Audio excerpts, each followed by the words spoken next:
Hello, and welcome to today's webinar, Using SBIRT for Problem Gambling in the Military. I'm Tracy McPherson. I'm going to be your webinar moderator today. I'm a senior research scientist in the Public Health Department at NORC at the University of Chicago. I also lead the Training, Technical Assistance, and Evaluation projects related to screening and brief intervention at NORC. I am also the project director for NORC for our work on the National SBIRT ATTC in partnership with IRETA. If you have any questions about today's webinar, any of the resources that we offer you, you are certainly welcome to contact me at any time.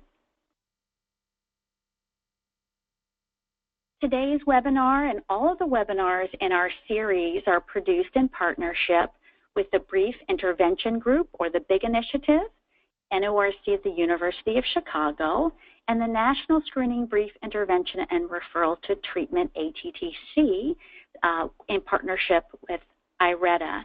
If you'd like to learn more about our partnership and our project and all of the resources that we are able to offer you through our work together, you're welcome to visit us at www.sbirteducation.com. Today's webinar is the last webinar in our 2017 SBIRT series. I call your attention to a couple of themes this year that you might be particularly interested in. We've put together a mini-series on SBIRT and intimate partner violence. You'll notice during the first part of the year we had several presentations on that topic, and we have a mini-series. We'll be reminding you about the availability of that mini-series in an upcoming newsletter. Registering for this webinar gives you access to our newsletter, and you'll be able to access all of the on-demand recordings in that series. In addition to that, we've also focused on vulnerable populations and special populations this year, as well as implementation of SBIRT, looking at the implementation of SBIRT across a project's life cycle. You're able to access all of these webinars on demand from our hospitalsbirt.webs.com website. To access the materials for today's webinar, we have a webpage dedicated to this webinar where you'll find all of the PowerPoint slides already posted. Any materials or resources that might be mentioned today that we might add to the page to support a lot of the learning that you're going to be able to have today. So any materials that Dr. Ashley may add, that's where they will be housed. And we'll also put the recording, the on-demand recording will be here. It's usually available within 24 to 48 hours, and it's accessible 24/7. You'll also be able to access the request for the certificate of completion to be able to receive your 1.5 NADAC CEs. After today's webinar presentation, we will open it up for questions.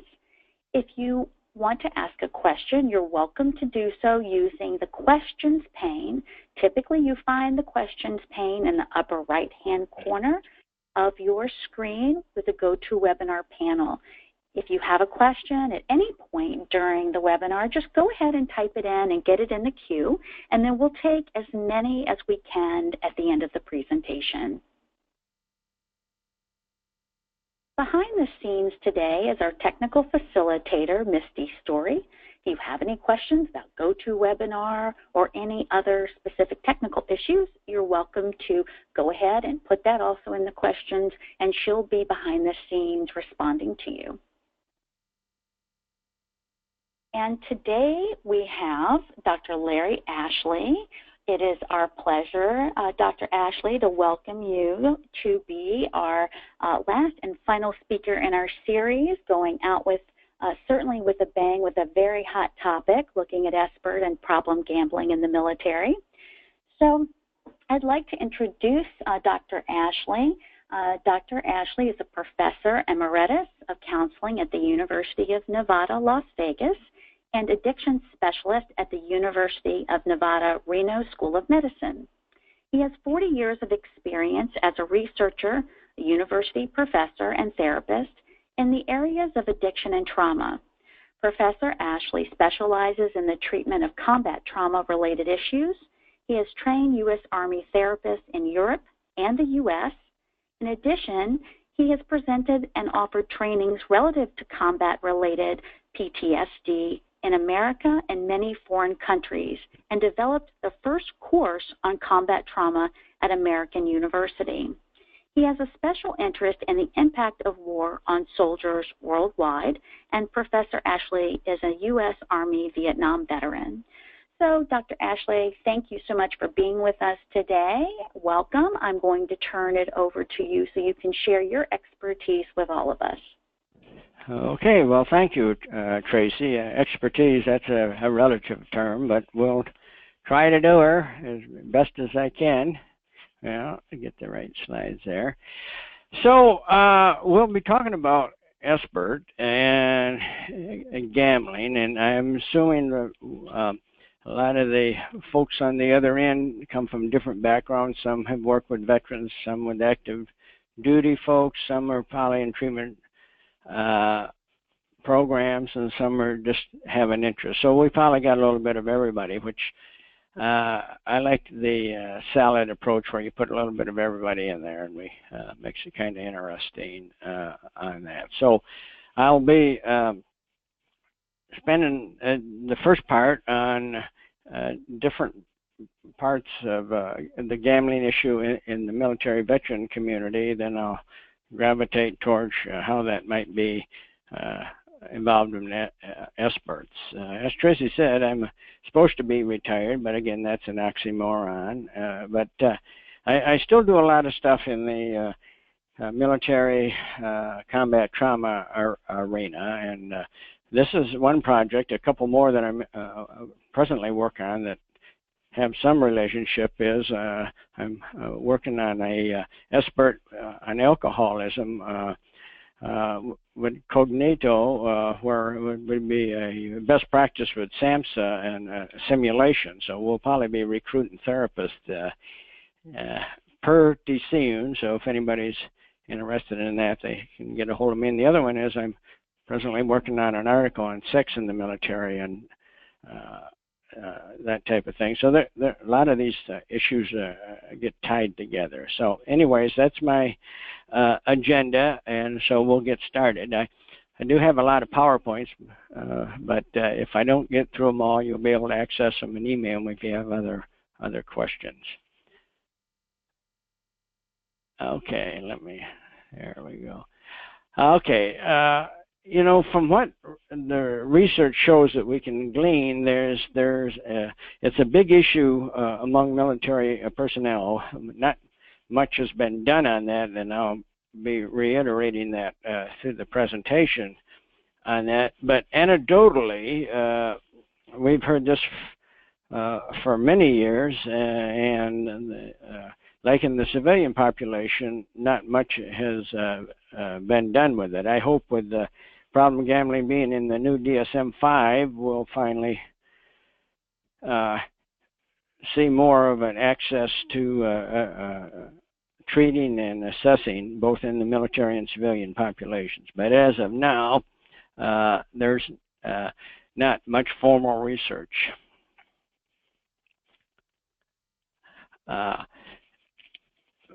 One of my treatment philosophies is I assume everybody that would present for treatment has a co-occurring disorder. I always think it's easier to downshift than to upshift, so I'd rather go in high and assume there's at least 2 or 3 co-occurring conditions, and if it turns out that's not the case, we can wean that out. I think it's harder to keep adding stuff than to subtract. So I recommend therapists going high on that and assume their clients would be co-occurring. Hopefully they're not all, but it's a major issue. So I think from a treatment perspective, it makes sense of them. But we do see in the screening in the military and the veterans community, we do see a large instance of co-occurring, and whether it's an addictive type co-occurring condition, or violence, or PTSD, or depression, or all of that. I will say the military culture is kind of unique. So there's a big difference in treating active military than veterans. The 5 service branches, we see differences, and there's a differences between enlisted men and officers. And so there's a hodgepodge, so it's all relative in there. So I'm kind of doing from a generic point of view, but it's an important point to consider when you do your screening and assessment.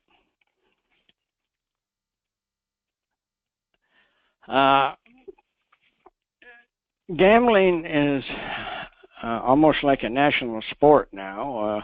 That's not good or bad or ugly, but relatively, it's very common. And in the United States, there's only 2 states that don't have some form of gambling, Hawaii and Utah, in that. And we have a unique situation at least in the Army, the U.S. Army, outside of the United States.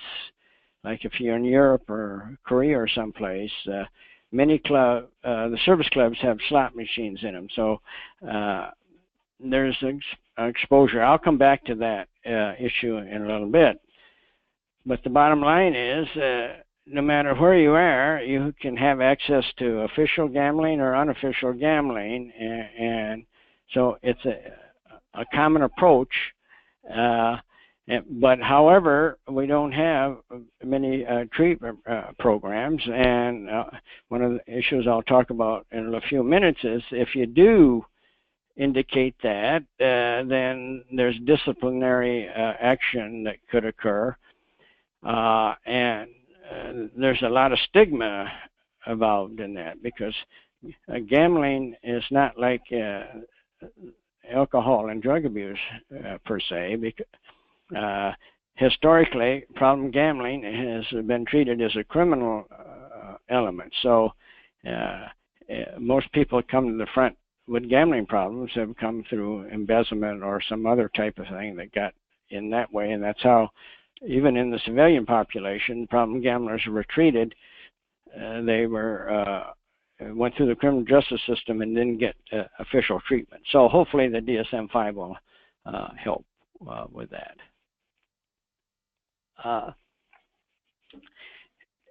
The incidence of what we do know of personnel is higher than the national average, which depends.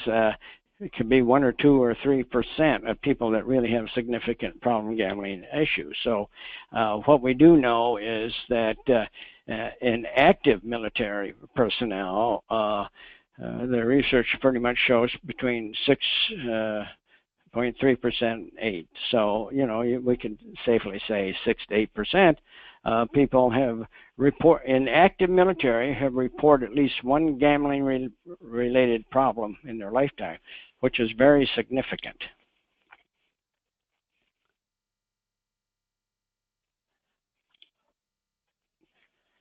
And so they probably have a higher rate than the civilian population, obviously. And the culture of the military sometimes promotes risk-taking and anybody that's been in active combat will tell you the ultimate high can be kissing death without dying. So you can get your brain programmed to seek that adrenaline rush. And so anybody that's ever killed somebody or seen somebody killed or know of somebody or all of the above has a new brain. And so they look at the adrenaline rush a lot different. And so I think that's, we'll talk a little bit about in the gambling, especially in the slot machines, how that feeds into that adrenaline rush and risk-taking.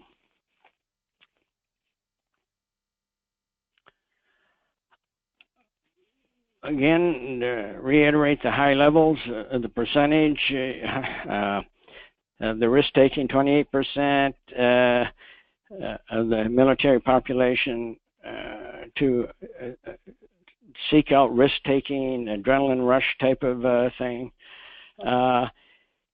And tied in with the other addictive behaviors, from a military point of view, you can make an argument that it impacts military readiness, because that's basically why you're in the military in the first place, is to be ready for combat type actions or police actions, if you, depending on what you want to call them, in that. So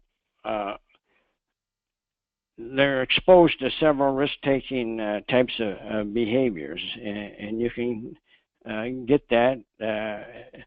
Your brain can program you to seek those out. And so we see a lot of folks that have in the military that have significant gambling issues are like adrenaline junkies, and are seeking out things that feed into that. Again, I'll reiterate the limited research and probably say it again, but there's not much out there, so this is a problem to assess and diagnose and treat. I will mention a source that you might be interested in if you're really interested in this topic. The Government Accounting Office in January came out with a groundbreaking report called Military Personnel.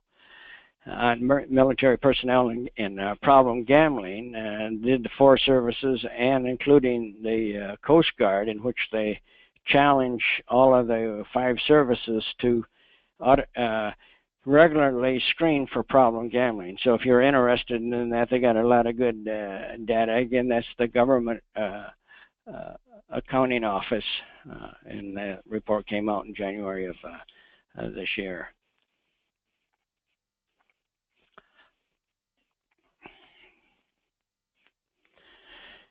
So if we could screen better automatically in the service, then that would help us maybe design treatment programs that could help with the prevalence of problem gaming among service members. In the culture, and I'll speak a little bit more about that, but I know from personal experience talking with Army therapists that there have been told off the record, don't screen for gambling, because if they do and they find something, then they would have to treat them, and they're not set up to treat problem gambling issues. So as a rule, even in substance abuse programs, I know in the Army, don't address problem gambling. In fact, in a lot of places, like in Europe, you can't even find, it's very rare to find a problem gambling a meeting like AA, for GA is very rare.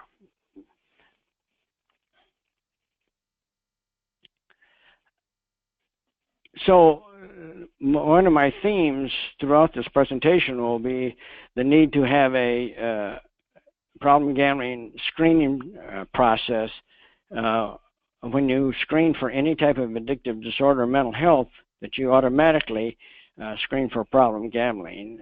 SBIRT opens the door to this, but for years I've been after the military and the veterans, the VA system, to screen. When you're already screening for addictive disorders and mental health, this needs to be automatically part of the screen, because when you can't connect the dots, the missing dot in a lot of cases is problem gambling, and you're never going to get it if you don't look for it, because most folks are not going to come in and say they have a problem gambling issue. You're just not, we don't see it in the civilian population, but we see it, it's definitely rarer in the military veteran community because of the consequences. So some of the points from that we see in research in the GAO report came out in the recommendations are that incorporate gambling questions in your screening process, and update your referral and guidance on how you're going to treat with gambling disorders. Because there are a lot of similarities in problem gambling issues with addiction, be it alcohol or heroin or whatever, but there's some unique things. And gambling is a behavioral addiction, and most folks have to have some sort of financial means. You don't need alcohol or heroin, but you have to have some monetary means. So the treatment with problem gambling is different in that regard, even though it's similar in a lot of other ways. So the literature and the GAO report are recommending this be an automatic thing when somebody presents for a mental health or addiction issue that they screen. And we train the therapists in how to deal with gambling disorders. And screening is very important. Obviously, as you know, screening is not treatment, but we need to find out when somebody presents for treatment, or even if they don't present for treatment, you're just doing an ordinary screen for health or whatever, that we start asking certain questions. There's a simple tool called the LIBET. This is 2 questions, about gambling. And do you lie and do you bet? Those 2 simple questions can definitely be a screen. In the GA 20 questions is you can get that, and that's a free service. You can just download that. So there are a lot of types of screens that. Folks are always, I hear a lot of therapists all the time say, well, that's just a screen, and people are going to say whatever. Well, I want to hear the whatever. I want to hear their point of view, whether it's good or bad or ugly. That's why I push the motivational interviewing so much. I think we, as therapists, we need to really look at their frame of reference, not ours, theirs. And this has been a radical change in the last 10 or 15 years, changing from when the therapist was all-knowing, they thought, and decided how to bless their client with their treatment approach. We need to know how they think. And so screening can be a entry into their headset, and how, so that's important information in deciding how we're going to address folks.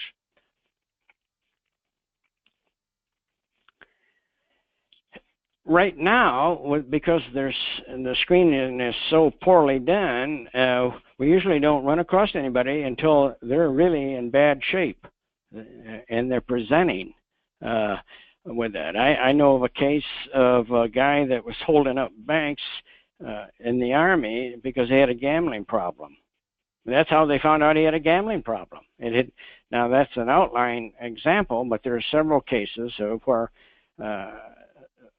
we found out that people had made gambling problems, significant gambling problems, because of crime or violence or relationships in that, and they all got to a boiling point in that, and we could have, the intervention was a lot harder when it was that level, so if you can screen, then you can do some prevention and hopefully nip a lot of problems in the bud.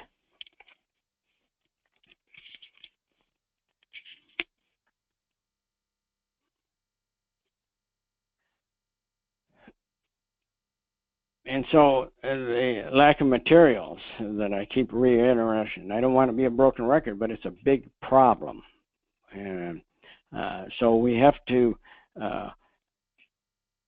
create these materials or use what's available, and train staff on how to identify issues.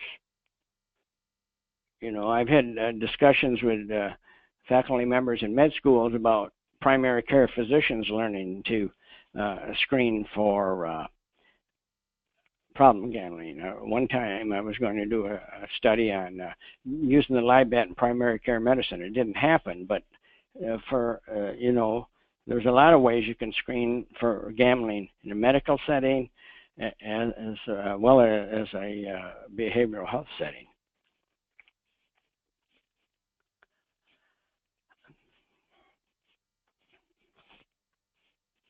So the bottom line is a lot of people are left high and dry, literally, because they're not screened and they don't have access to treatment that they need. And the family members too. You know, it is a family disease, like we would say alcohol or whatever. So training therapists about problem gambling is a big issue. And one of my concerns is, in the United States anyways, you can have a PhD in clinical psych without having one class in addictions, or even one in co-occurring.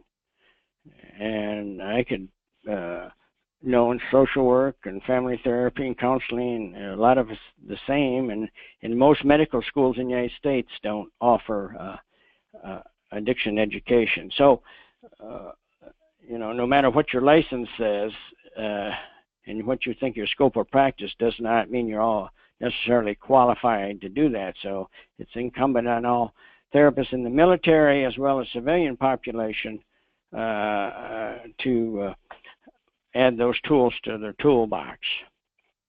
And some civilians do treat a lot of military folks. They just don't know that they're in the military. And some military people choose to go outside the official military programs or even in the VA because of stigma and other issues. So they do see civilian population. Civilians do see those people that are active duty and veterans. The comorbidity, again, like I said, as a start, is a big deal. And especially with alcohol and the depression and the PTSD, they come almost hand in hand. I recommend that all types of therapists, if they have clients that have depression or PTSD, you definitely screen for them because they're all at risk, probably more than the general populations with those two conditions. The PTSD from combat trauma, you know, we all hear that term PTSD a lot, but you know that there's combat stress, then there's PTSD. They're different. There's stress from the active combat. PTSD is post thing, and the brain is always is like a camera, always taking in things, and you never know when they're going to kick in. We're seeing veterans now that have 5 and 6 tours, especially if they're in the Army. And that just exacerbates build ups. So you might be home, but your brain is not home. It's downrange. And so that's a significant condition and definitely makes you more at risk of that. We also need more research on the gender issues of with the men and women and how they handle the stress and the gambling and addictive disorders that are intertwined with that.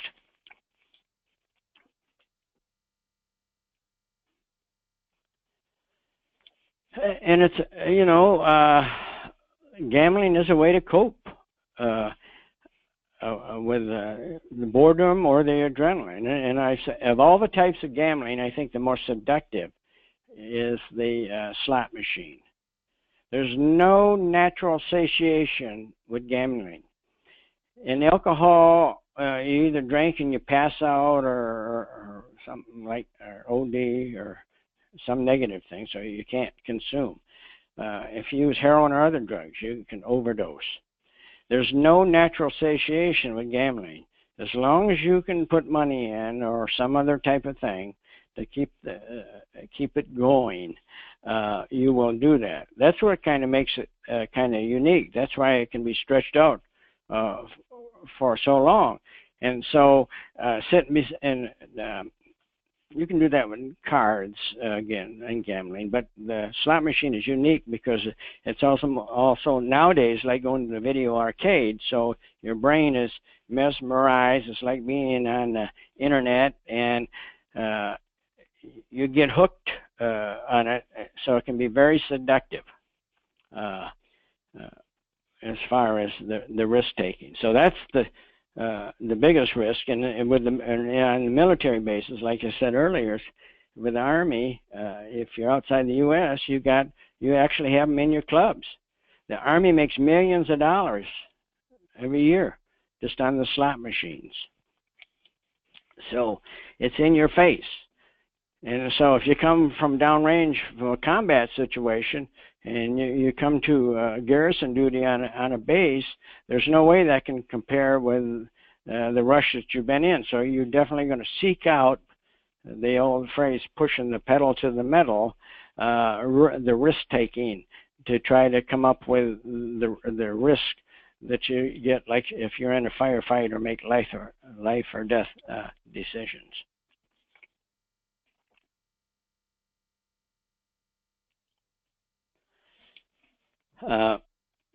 I've already covered some of this about the adrenaline rush and the thrill, and then we see a lot of the medications that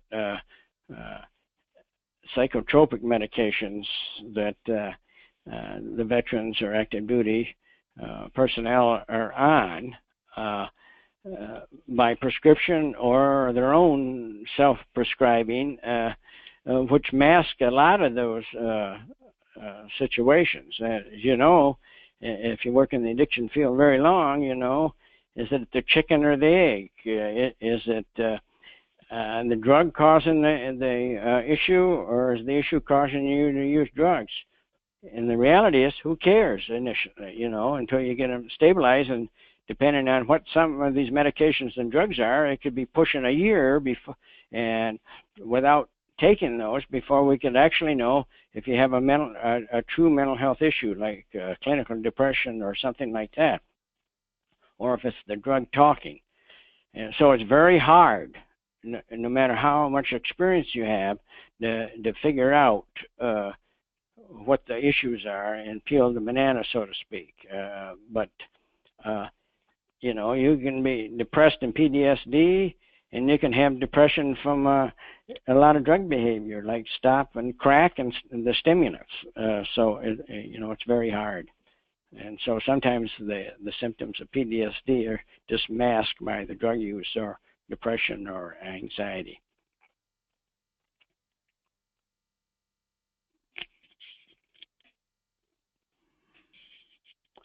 So there's the slot machines. Those zone out, that's not official clinical jargon, but that's the reality, because the numbing. The closest thing that I could come up to, definitely in a civilian population, would be day trading, where you make decisions by just pushing a button on a computer or something else. But that adrenaline rush, and that you can just get hypnotized before a slot machine. And some of you have had clients and know what I'm talking about like that. You're just like, it's like if you've ever had teenagers or adolescent kids and they're on watching TV or their electronic stuff, they're in outer space. They don't hear or see anything. Well, that's what a slot machine can do.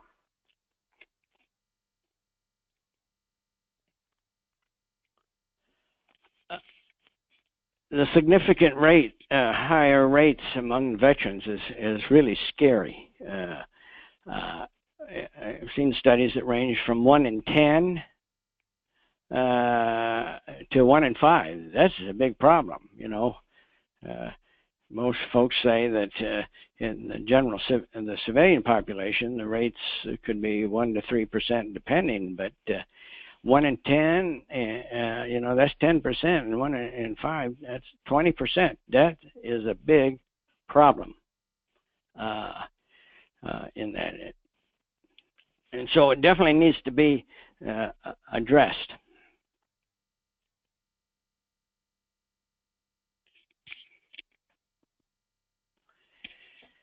Some more data on the rates. And if you are in treatment for other conditions, then we see that increased. You know, veterans in treatment for PTSD may be as much as 60 times more likely to have a gambling problem. That's scary. And veterans in inpatient psych units, 40%. Scary.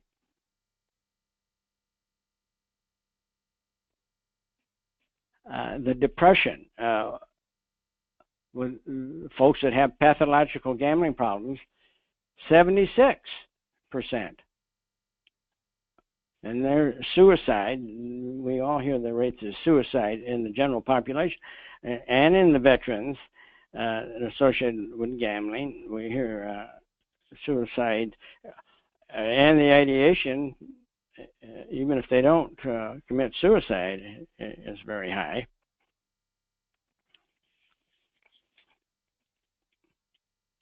So I don't want to sound like a broken record, but it's a big deal.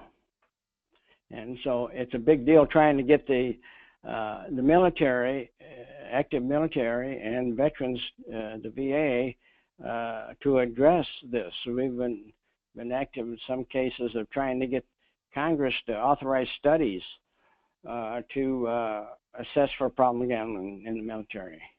And it's hard, very hard, because how society looks at it. They look at gambling as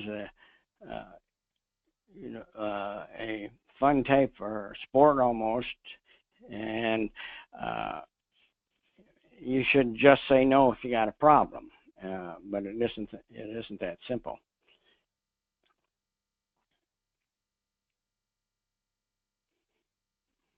And I want to talk a little bit about the barriers and the stigma of why that stops the military and veterans from seeking treatment. Most don't seek help because that stigma, even if they could get it. Especially if you want to make a career in the military, the last thing you want on your record as a rule is showing that you've had issues. You're sick a lot.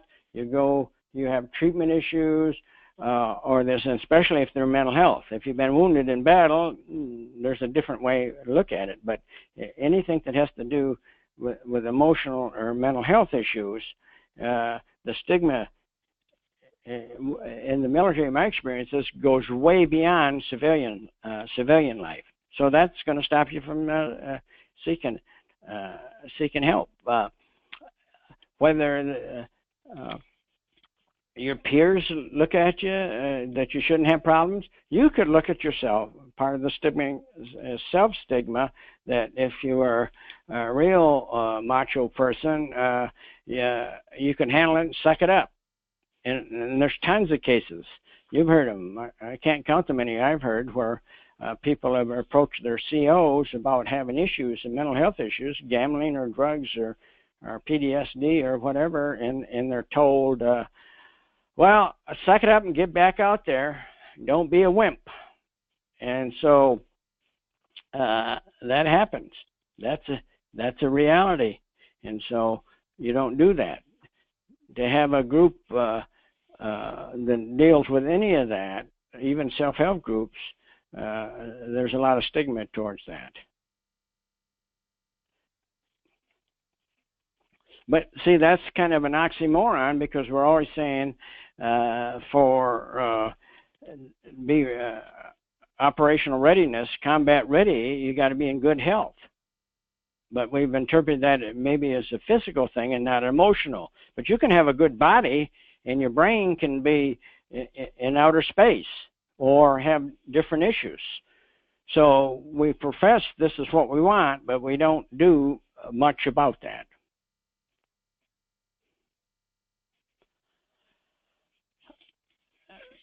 I didn't mention this about your military career. It could be a promotion or, you know, it's one thing that happens that sometimes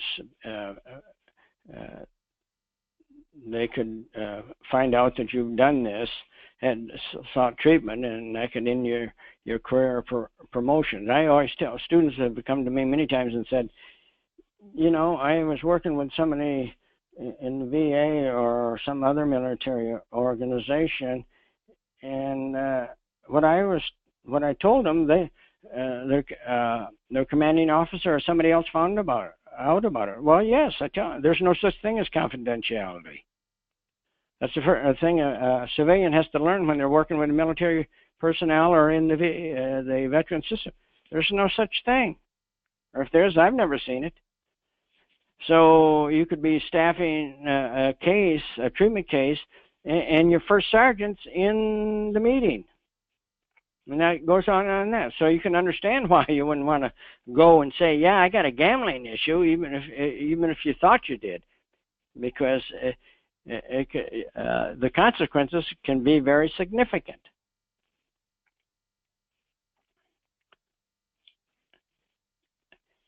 And so the whole military culture is different. That's why I created the course, the UNLV, on this.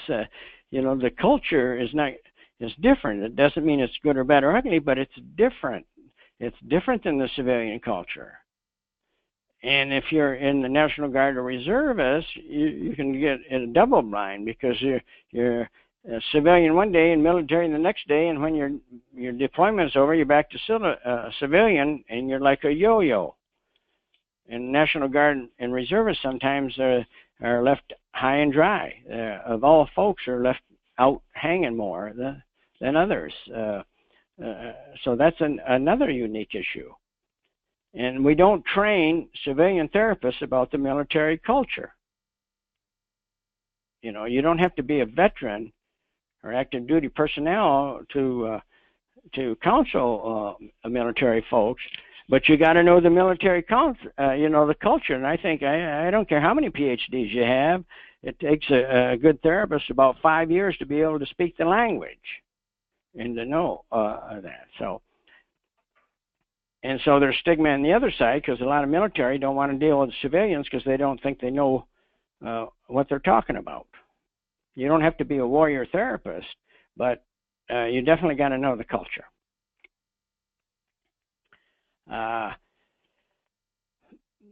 We've talked about some of the negative attitudes towards mental health and poor recognition of the need for treatment. The SBIRT, I'm assuming some of you know more about it than others, but the nickel version is screen, brief intervention, referral to treatment. I know how this has even been used in the emergency rooms. We've done some studies. Knight has funded to do SBIRT in all kinds of settings. So you screen, then the brief intervention, then referral to treatment. So you really got to have them all. I mean, you could screen and identify something, but if you don't have a place to way to intervene or to refer for treatment, it goes nowhere fast. So the screening, the intervention, and the referral to treatment is a three-pronged tool or approach. And you can do it in all those settings. I mentioned the emergency room, but you can do it in all kinds of places. Routine. We're trying to get doctors in primary care to do automatic routine screening when they do their health questions or health type of things. We know from research that folks tend to follow their health practitioner, their primary care doc, more than any other person. And so if they can slip something in and screen and questions and that, they can get stuff that nobody else can do. So we're starting to use that a lot in the substance abuse arena, especially alcohol and some of that. But we need to start doing that approach with the gambling. So while you're talking about how much you're drinking and some of that other stuff, we talk about gambling types of issues, risk-taking. A lot of physicians don't like to do this because they say they don't have time. Well, a lot of physicians and primary care physicians now are having therapists on staff. And so they don't have to do it all themselves, but after they screen, they can come in that, and then you're looking at, your cholesterol count or what your sugar profiles show. And by the way, there's other things that can lead to that, and so you can build up a dialogue, and you get a lot of information like that where they wouldn't volunteer it.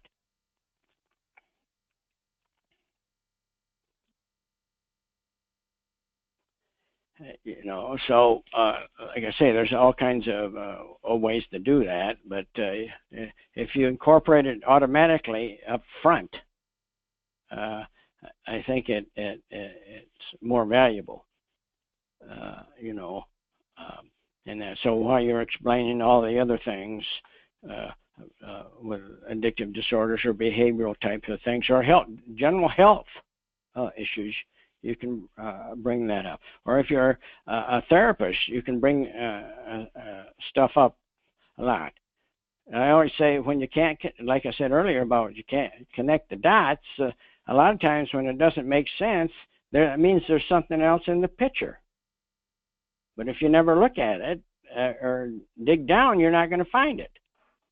Well, the client never said anything. Well, why? I don't know why you're always going to expect that they're going to volunteer the information. It's like going to the dentist and pulling teeth sometimes. So I'm going to kind of wrap up and save time for some questions, but the key message is, problem gambling must be assessed automatically as part of the routine screening you would do. And the co-occurring piece is very significant. And anybody that has a clinical depression or major depression and PTSD are automatically at risk, and the TBI is like an unholy trinity of issues. Military health coverage should include coverage for problem gambling. It's hard to get it in civilian population, but TRICARE and any other types of health care coverage should automatically cover that. And for future things, more research, you hear that all the time. That's what they always say when you write an article. Well, you need more of this and more of that. But you really, we do need more research on that and on gambling anyways, but how it impacts the military, the active duty military personnel, and veterans and gender issues. So I guess that's my story, and I'll be sticking to it. So I think there's my email address. The easiest way to get a hold of me if you got any questions on the record or off the record.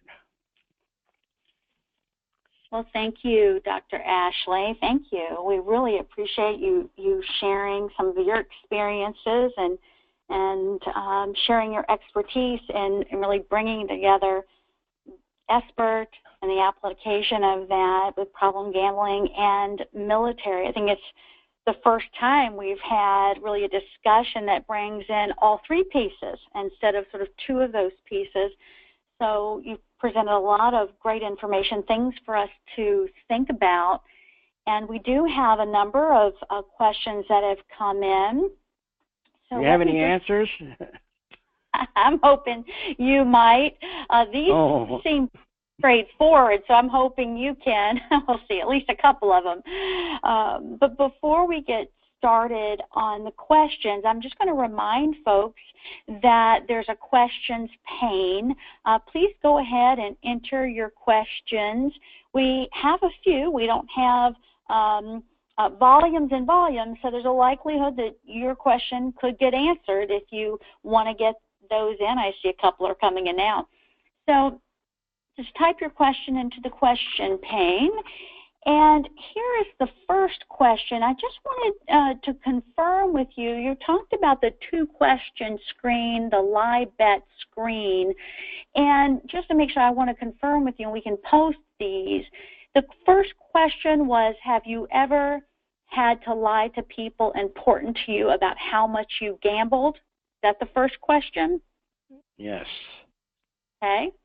And the second question is, have you ever felt the need to bet more and more money?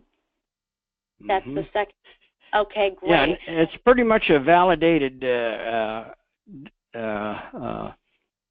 instrument, and it's only 2 questions.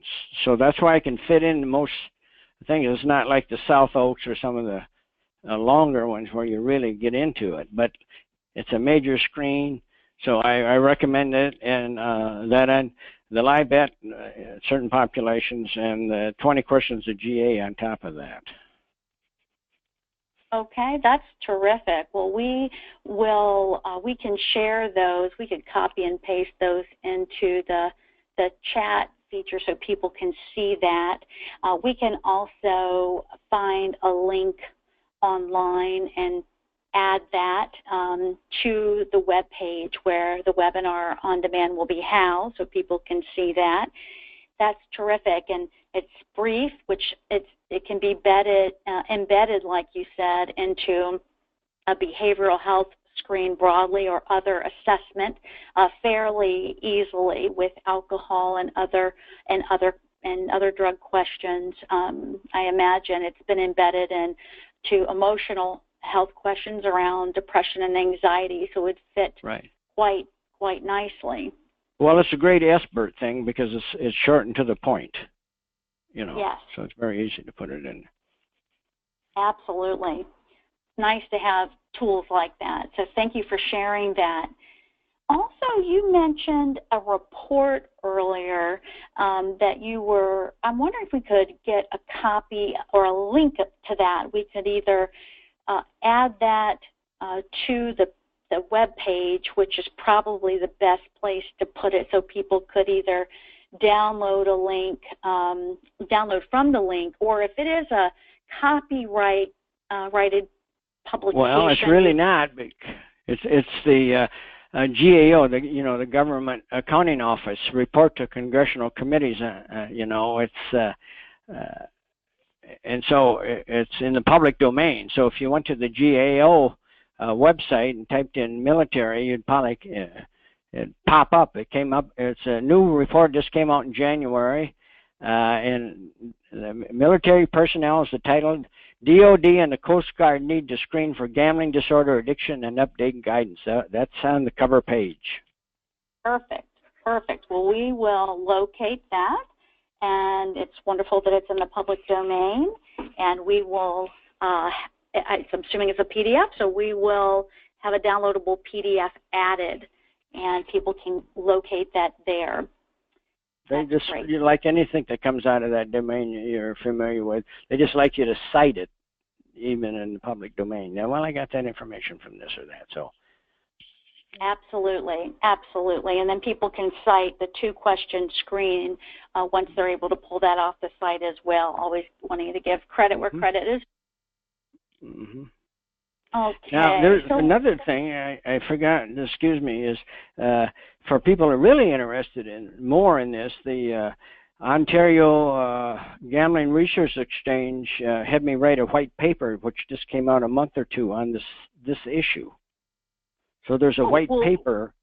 If you link the Ontario Gambling Research Exchange, they put out a lot of great gambling white papers, and I did the white paper. Just came out a month or 2 ago on military and gambling. Terrific. we will make a note to add that as well. Thank you for mentioning that. Mm-hmm. Other questions come in. Okay, let's see. This is may have to read this one twice. It's a little long, but let's see, which is fine. I'm not discouraging people from that. Just want to make sure I get it right. It says, Larry, confirming that for veterans receiving care via choice by a civilian provider, HIPAA still applies, but treatment notes would be shared with VA primary care and VA specialty providers that a veteran might be on the veterans treatment team. So it sounds like a question. Wants to confirm. Well, if you're seeing it depends. See, some military programs refer clients to civilian providers. That means they might only say, well, they want to know how the progress, they might not know everything. That's a different link. But if you're just a civilian, they show up by themselves to the civilian office, you really don't have an obligation to report anything to those. And the problem, and if you're seeing a client who happens to be in the VA system, you're probably not going to be able to access the VA stuff. They don't like to give that up or that. So it depends on the context. But that confidentiality is a big issue, you know.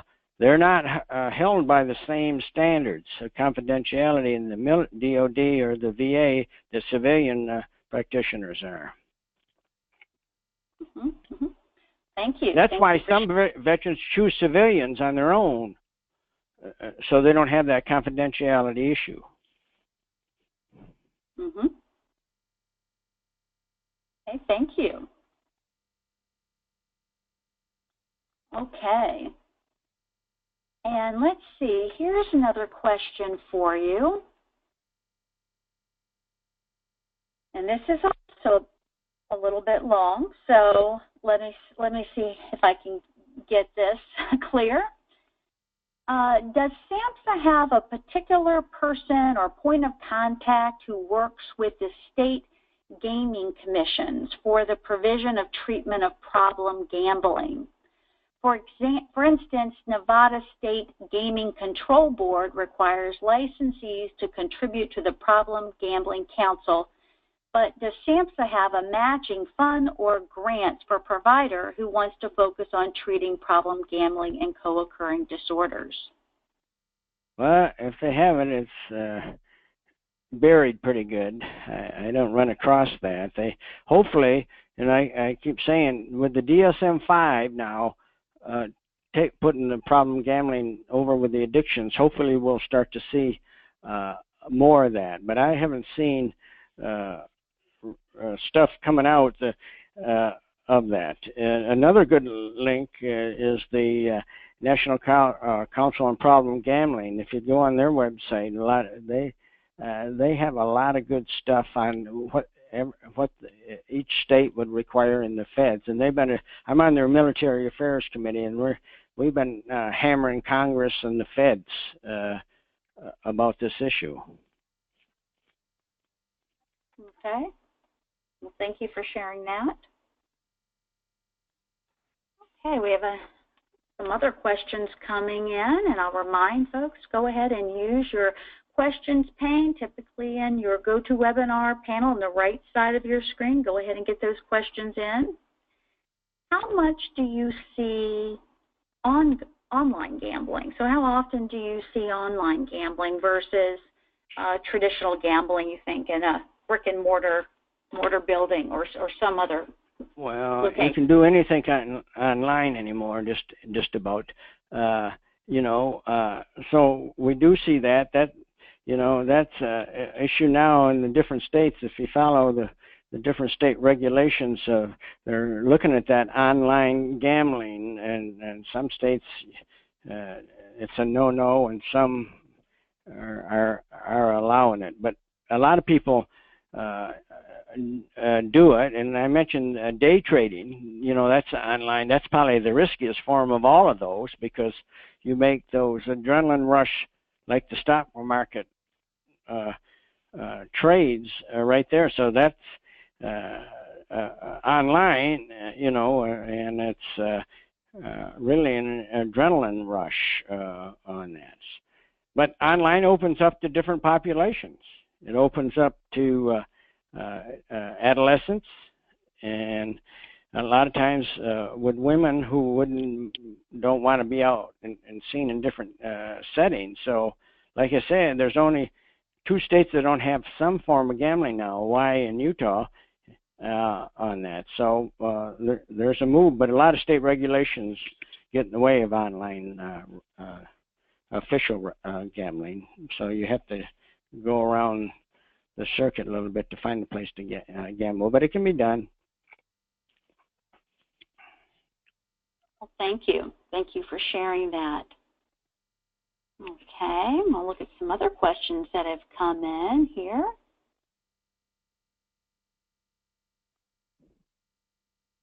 Okay, so this one is about training, a little bit about training counselors. So Andy says, you say we don't train civilian counselors to know the military culture, and it takes a therapist 5 years to speak the language. Can you give us the top 2 or 3 things that you wish civilian therapists knew or did differently? Well, obviously, it would be to, on their own, or if you can find a rare, some trainings targeting civilians about that, the culture. But read as much as you can and talk to as many, maybe people in the service, about the culture thing, the different issues like the movement all the time, how the families, are reacted, the adolescents, the different branches. I see therapists don't even know the ranks. That's a big issue. We mentioned how the difference between officers and gender, if you're used to dealing with the Navy, the Army could be a bad word. I mean, putting it out there a little bit, but know the ranks. Another thing, and I'll share, Tracy, when it comes out. Today, it should be finalized in a way. The Military Counseling Association is coming out with a best practice on how to counsel in the military, counsel military folks, and it's been a long process of looking at scope of practice or best practice for counseling military people. So the Military Counseling and Governmental Association, which is a division of the American Counseling Association, is writing this report right now on guidelines for military competency.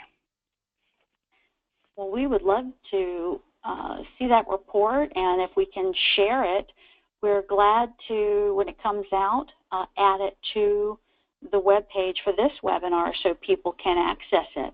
That would be great. When their board has approved it so it can be officially disseminated, I'll send it to you. It's about a 20-page document just on what it takes to be competent to deal with the military as a therapist. Terrific. That sounds like a great resource. Mm-hmm. Okay, let's look and see what some of the other questions have come in. I'm going to ask to repeat the live bet questions. So what I'm going to do is I'm going to put them in the chat pane, and I'm going to send those around so you all can see those. Here we go. There we go. I just posted those to the chat pane for you. Okay. All right, so the next question is the disciplinary action for gambling only or any mental health condition? Well, it just depends on what you're talking about, disciplinary. There's official and unofficial. And so we know, like in substance abuse, if you report to your CO or somebody that you got a problem, usually the hammer is not as great. I mean, they'll work with you a lot better. If they find it, that you got a problem and you didn't come to them, then it can be a greater thing. So, so there's voluntary versus the mandatory type of situation. So with the gambling part, they don't, since it's pretty much closeted, there's not a lot of things, a lot of cases that we see of that. So, of course, if they got somebody that was embezzling or something like that presented, then they would probably go through the criminal justice thing. But they have their own code of justice in the military. So there's a ton of cases where if you've been in treatment through substance abuse or whatever, that could miss with you getting a promotion or other types of things. So that is looked at a lot. I spent time, the Army had me spend time at Fort Bliss in Texas a few years ago in their family advocacy program, training therapists and seeing clients. And there's a lot of soldiers that were caught with substance abuse or other types of issues, and they could be kicked out of the military, and they didn't want to be kicked out of the military. So there's a lot of depends on it. So you could be outright discharged, or your chances of being promoted could be suspended. And when the service is downshift, which they let go a lot of people because of deployments or whatever, then they tend to look at a lot of cases, the people that have had disciplinary problems or those types of things, and those would be the first ones, to go. Mm-hmm. Well, thank you. Okay. New questions coming in here. Are you familiar with, and I'm going to see if I pronounce this right, the NODS clip? So it's NODS-CLIP. I imagine it's an acronym for gambling questionnaire. Are you familiar with that? And if you are, would you recommend that over the lie bet, since it looks at... I can't say that I really am. If you want to go beyond the lie bet and want to do assessment, the South Oaks, the SOGS, the South Oaks screening assessment is what I use. They do have adolescent and adult version, but for not a screen, the lie bet's a screen. But if you want to do an assessment, then the South Oaks, a gambling screen is what I recommend. The South Oaks. Yeah, that's the acronym is SOGS. Is that right? SOGS, yes. South Oaks Gambling Screen, but it's actually an assessment. It's actually an assessment tool over a screening tool. So you might start with the lie bet, then move to Yeah. Okay. That's just a simple thing, that lie bet. And if you want more of a tool to come up with issues, then the SOGS would probably be one of the things you would use. Okay. Well, I have found that questionnaire before, and we can certainly post a link to that one as well. And already I see Misty has added to the chat pane both the GAO report that Dr. Ashley mentioned. She has also posted Dr. Ashley's white paper from the Gambling Research Exchange in Ontario. There's a link there, so thank you for doing that, Misty. Okay, so another question has come in. There are very low rates of endorsement of brief screen items in actual clinical practice as opposed to what is found in the research. What would you suggest as a better alternative to encourage clients to talk about their gambling behavior? Well, I mean, be real and don't look at it from a punitive point of view. You know, it is an issue. You know, it's not a a moral thing. It's not a just say no thing. You know, like a lot of society still thinks about with drug and alcohol in the same way with gambling, and just indicate, you know, for the benefit to come up with a true treatment plan that both of you can live with. It's important that you be able to gather information. So you're going to have to ask questions from all aspects in that. It's not just do you gamble, but how do you gamble? When the whole pattern is just like when you're taking a history of substance abuse, you know, of how long and how much and all that, and how you do the same thing with gambling, and that's part of the screening and assessment to come up with a better plan, and that you and the client will come up with as a team with an approach to address that. Okay, thank you. Thank you for answering Lori's question. Another question, how do you go around the issue with the lack of confidentiality in the military? So how do you address the gambling disorder if they are afraid that their superiors will find out? I've heard from military personnel that they won't even take psychotropic medications because of the fear of losing their job. Yeah. Well, it's tough. You know, it's really tough. That's with all of those issues. That's why most of the mental health things are not brought up because of the consequence. That's why, you know, if it's really an issue, they need to maybe see a civilian if they can access that. So a lot of personnel try to seek out civilians, so they're not in that system, you know, of the DOD or the VA. The sad part is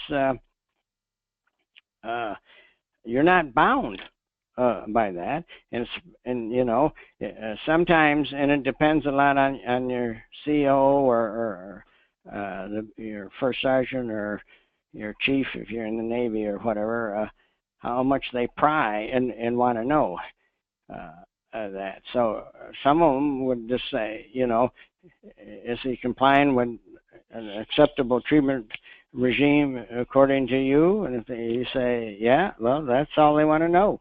Some of them really want to know. I've been in where it's like in Germany and that with the Army and in substance abuse programs, where the senior enlisted guys, like the first sergeants, are actually in the clinical meeting where they're staffing the case. And he hears everything, everybody. There's absolutely no confidentiality. So knowing that means that you're probably not going to say a lot, especially if you want to stay in. Now, if you're going to get out, you might not care as much. But if you know, if you're a career guy in that, that could be. But part of the stigma is some CEOs think that's a sign of weakness big time. So anybody that's in that definitely needs to keep an eye on it, and sometimes the personnel too. So it's very, very hard. So what I tell people is, if it's such a big issue with you, you know, you got to make some tough choices. You know, maybe you do see a civilian, but I've run across the problem: civilians won't treat combat veterans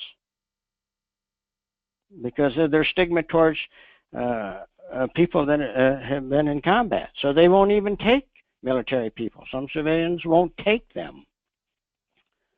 So it's very hard. I've had National Guard folks head over psych services in the National Guards in different states say, we don't have any resources. I just got a thing from a command sergeant major in a National Guard unit. Where does he refer people? You know? So there's not really one answer to that. You got to look, you know, if they're National Guard reservists, are they career, are they an officer? Do you run into different problems? You know, if you're a a colonel or above, God, you know, you might drive 150 miles or 200 miles to see an appointment because you don't even want somebody to see that, or they think, you know, of how it's perceived. Or another issue I've been known of, family members are in treatment and they keep that a secret, that their family members are in treatment because of the stigma that if it's like contagious. You know, so it can be a significant issue. And there is a question that came in about stigma and just what, if you're aware of what, you know, is being done to address stigma around mental illness and these issues we're talking about, problem gambling in the military. Are you aware of any initiatives or resources around addressing this issue in the military? Well, they got to be slim and none. I don't run across much on that. And be interested to see what this GAA report says, because the military right now says they don't get anybody with problem gambling issues. So why would you have a program? Well, they don't. You know, most people are not going to say they do, and if you don't automatically screen, the report says they all need to screen for that. And one of the reasons that they have the low incidence officially is because the military personnel are not saying they do, and they don't screen. So yeah, it looks like, no, we don't have a problem, so why do we need to do this? Right, right. Well, thank you for answering that and giving us your perspective on that issue. But like I said, when I was training counselors in Germany, I had counselors, Army counselors, tell me they were told not to screen for gambling because, you know, then they might have to offer treatment for the gambling issue, and they're just dealing for that. We see some of the same issues with drugs as opposed to alcohol because that's illegal. Drug use is illegal. So right. We run across that stigma too. Absolutely. Some folks are sharing some of the other brief screening tools that you haven't mentioned yet, but just sharing some that they've used. The brief biosocial gambling screen, which has 3 questions, and I'm going to find some links for that. There's a lot of different tools out there, you know. You could probably even just do a Google search and plug in certain things and come up. That's whether they're validated and legitimate in that, and some folks have favorites. I'm just the ones that I've used I shared with you the most, but there's all kinds of stuff for co-occurring. You know, there's stuff for all kinds of stuff. You might have clients that are adolescents because their parents are in the military. That's a whole other issue. You know, there is a adolescent version of the SOGs, and so you do some different things. So it just depends on the situation, what you're, where you're at, and what you're looking for, I guess. Right, and like you said, the most important thing is that it's a validated screener for the right population and the intended. Right. So, right. So we Well, just one commercial. You know, when I used to review files, I would see tons of these screens and assessment tools in there, but I couldn't find any usage of them in the treatment plan or the summary. It's useless to do all these screens if you don't incorporate them or use them. And so, you know, don't have them in the file. If you can't find it in your treatment plan or your biopsychosocial, don't have it. Don't use it if it's not cited. It's not cited. Yeah, someone Heather just shared a link to the brief biosocial gambling screens. We have a couple of links there. We can share through the chat pane, And she's mentioning that it's validated and it does have some good stats, or I'm assuming psychometrics, that are available, and appears to also be a handout on this one, so we'll post that. And a couple of comments that there's some additional questions in addition to some of these screening tools we're talking about that you mentioned, that some embed a question about gambling when you ask about recreation. For example, what do you do for fun and recreation? Do you ever go to the casino or play the lottery? Adding that to the questions that gets as part of the screen. Right. And, you know, the casinos are definitely out there, but I've known people that have a diagnosis, have had a diagnosis for problem with gambling, and they never went to a casino. In Nevada, you can just go to you can't go anywhere without finding a slot machine. And so some people just do that. So it's a myth that problem gamblers are casino people. A lot of them are, but you can have an issue without going to a casino. For example, playing the lottery, that's an example that someone has provided. Oh, yeah. May not have a casino plays the lottery. And Heather's also mentioning Dr. Rugel's work. I think he may be actually participating today in our webinar. So we appreciate all of the folks attending today. And I know I can see there's a lot of interest and experience being brought today from both our excellent speaker and our attendees. So thank you. It really enriches this discussion. So let's see, I have a couple of other questions that have come in. You might do a link to, you know, the National Council on Problem Gambling. I keep mentioning that. That's a good source to stay in touch with and become a member in if this is really an issue. And if you want to find resources in any state and things like that, and keep up on the national trends from that perspective. Excellent. We could post a link to that as well. Nice. Okay, let's see. People are sharing some of the different links, so thank you. That's very helpful.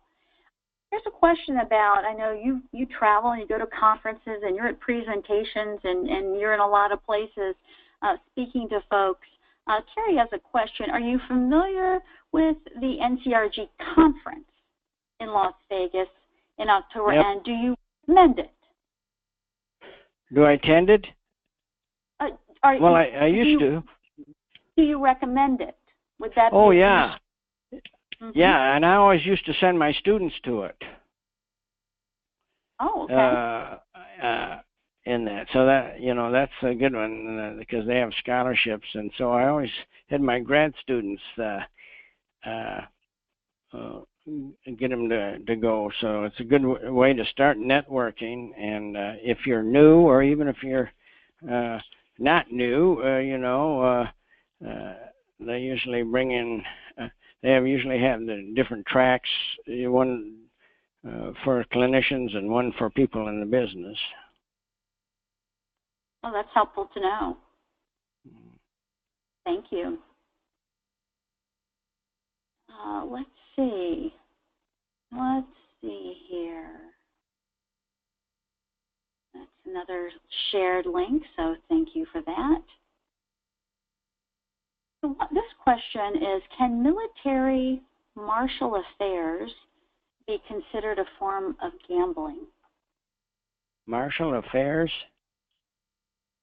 That's what it says, but I'm wondering if, I mean, I'm not familiar with the language, so we can ask Cynthia to clarify, but that's the question. Yeah, I don't know, martial affairs. Okay, well, we'll give Cynthia the opportunity to clarify. Yeah. Marital, thank you, Cynthia. The question is, can military marital affairs marital. be considered a form of gambling? Well, it could be a form of risk-taking, obviously, and I haven't seen a lot of research, but anecdotally, there's a high incidence of that in the military, affairs and divorces and marriages and that, and so that could be considered a form of risky behavior, obviously, and maybe gambling. Okay, well, thank you. Okay, well, this is a comment. If the military personnel, I think that's who they are, if the military personnel have secret clearance, the gambling will get them demoted or potentially out of the military. That's just a comment if they have secret clearance. Yeah, well, if you have a secret or top secret, they usually keep an eye on them a little bit more. So if you had any type of a problem like that, that looked upon as maybe a moral lapse, or you couldn't trust them, because one of the concerns is if you owe money, you'll do anything to pay it off, which might be secrets, or you can't be trusted. I've heard that one. Okay. Okay, I think I'll take one or two questions more, and then we're going to wrap up. So, any research and or your feelings about why veterans are predisposed regarding the impulse and risk-taking stuff? I wonder about the frequency of coming from authoritarian backgrounds. Well, the culture of the military is probably such that it encourages you to take risk. It's a risk-taking thing, or look at things differently. Does that mean people that are in the military, you can always make an argument, have a different personality? We always used to say that with physicians. What specialty did you pick? I mean, you had a different personality. Primary care than a surgeon, they have different headsets. In the military, somebody that wants to make it a career have a different headset than that. We don't have draftees anymore. It's all voluntary. So a lot of people say it's an escape also from as a job, or all types of things. So coming from an authoritarian background, well, I don't know. You definitely have a different view. I had a cousin that was a DI in the Marines, and he treated his kids like they were in boot camp. So which came first, the chicken or the egg? He probably had a predisposition for some. Maybe you can make a case for some types of things, but it's just a different life, not good or bad or ugly, and it probably attracts different types of folks to get into it. So we see all of those. People volunteer to go downrange. I've had several tell me, all I'm doing down there is being shot at. Back here in the civilian world, I got to deal with the kids and the wife, and all of the other things. Thank you for sharing your perspective on that. I'll just wrap up the questions by saying there is one final question. Is just I'm going to work with you to get it answered. Trying to find a resource or a reference, just some prevalence data on problem gambling versus pathological gambling. Someone is looking for information on that. Some of the statistics that you mentioned earlier. So we'll work with you to try to find a reference that gets at some of the prevalence, looking at the different kind of levels of severity around this. So we'll work with you on that. And that means we got through all of our questions, which is amazing. It never happens. Mm-hmm. In our last few minutes together, let me first just thank you, Dr. Ashley, for your time and your experience and for sharing that with everyone. It's been a rich Q&A session, and we will make sure those resources get posted on the web page with this webinar. So thank you so much. And then I'm going to do just a couple of housekeeping things. So thank you so much for today. In our last couple minutes, just to remind folks, the PowerPoint slides, those resources are on that website, on the hospitalsbirt.webs.com website, and it has a special link to Military Problem Gambling webinar. You can request a certificate of completion and your 1.5 NADAC CEs through completing the form. Missy has already put in a link to the certificate of completion form. We would ask you first, if you could, to please complete the short evaluation. You'll see a link, the surveymonkey.com link. This will also be contained in a follow-up email for you. So if you could please complete that, that really does help us to better gauge the kind of education that we're bringing you, and we really do look at those. Very important to maintaining our funding.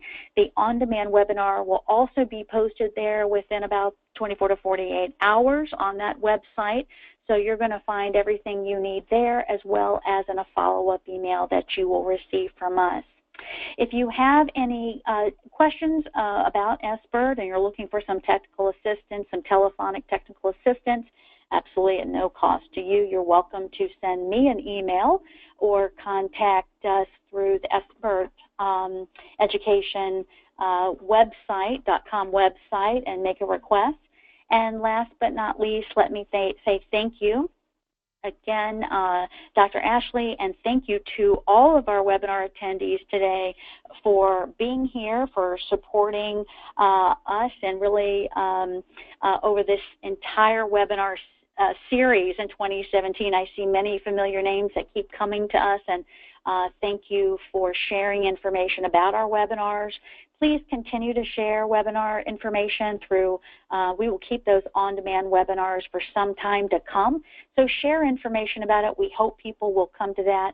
If you are going to attend this on-demand, we would ask that you complete an evaluation. There's going to be an evaluation link on the website for the on-demand learning, so please do that. We really do look at those. And I also want to just acknowledge again the collaborative partnership between NORC at the University of Chicago and the National SBIRT ATTC at IRETA and the big initiative. This partnership for the last 5 years has been a really strong partnership with incredible infrastructure that has given all of you incredible resources over the last 5 years. I hope you will continue to share those, use those. It's all of yours, great government dollars at work. They're there for you. So I will also thank Misty Story behind the scenes. Thank you for all of your support on this webinar and all the webinars in our series. And we will finalize, this will be our last webinar, but please everyone keep a lookout for newsletters from us, because we're going to be packaging our webinars around military and gambling and IPV and sending those out to you as mini-series. So more to come from us. So thank you everyone for attending today. Thank you, Dr. Ashley, and I hope everyone has a great day. Yes.